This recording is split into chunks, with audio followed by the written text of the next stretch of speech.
Canada Post is back in the throes of another national strike. Postal workers walked off the job this week, bringing an abrupt halt to mail service across the country. A major surprise for Canada Post and Canadians. The government has described the company as effectively insolvent. The responsibility of Canada Post as a corporation, the unions in Canada Post, to make sure that Canada Post as an organization is viable. A company is not viable, any organization not viable, if it has cost $5 billion over the course of the last decade, if it's losing $10 million a day.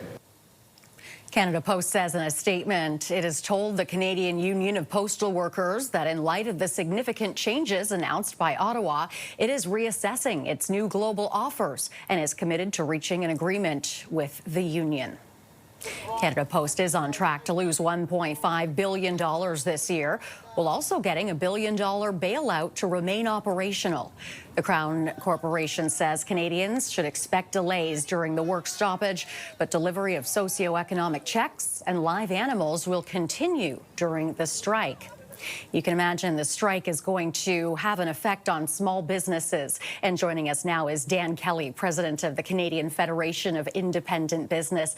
Dan, welcome. Thank you for being here. Now, according to your data, a work stoppage at Canada Post around the holidays last year cost small businesses over $1 billion. What are you hearing from businesses now? How much anxiety is this latest strike causing?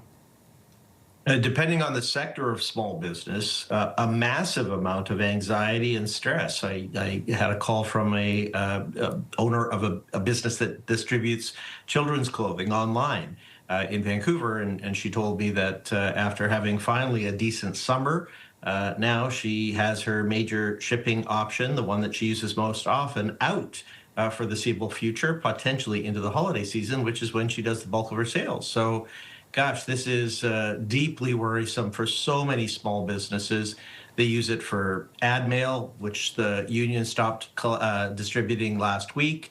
And now with the complete shutdown, there's also a bunch of money frozen in the mail, as small businesses often pay each other through paper check. If you're waiting for $50,000 from a customer to pay your employees, that's a pretty stressful day.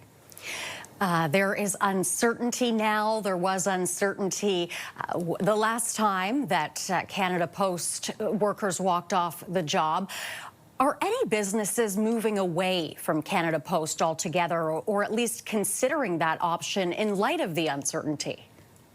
Yes, absolutely. Look, during the last strike, about 15% of small businesses said, nuts to this, I'm out, and stopped using Canada Post altogether. I spoke to a Toronto toy store during the holidays last year who said she had used Canada Post for decades and couldn't do it any longer because she wasn't sure whether from one day to the next it would be operational.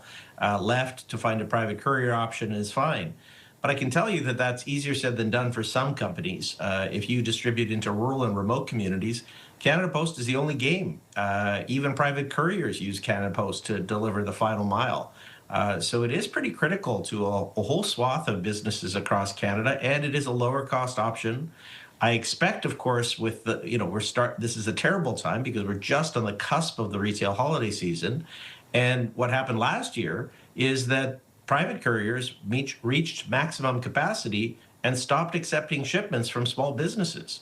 So what are you going to do then? It's not like, yes, some of these alternatives exist, but they're either more expensive or in some cases they're maxed out and you're not able to get your goods to their final customer.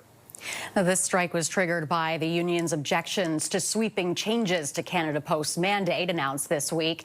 How do businesses feel about the changes, which do include longer delivery times and a stop to door-to-door delivery?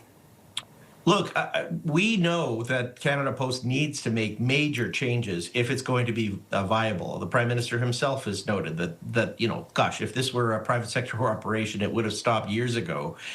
We can't continue to put buckets of money, tax dollars, into Canada Post or even lend it that money at this stage.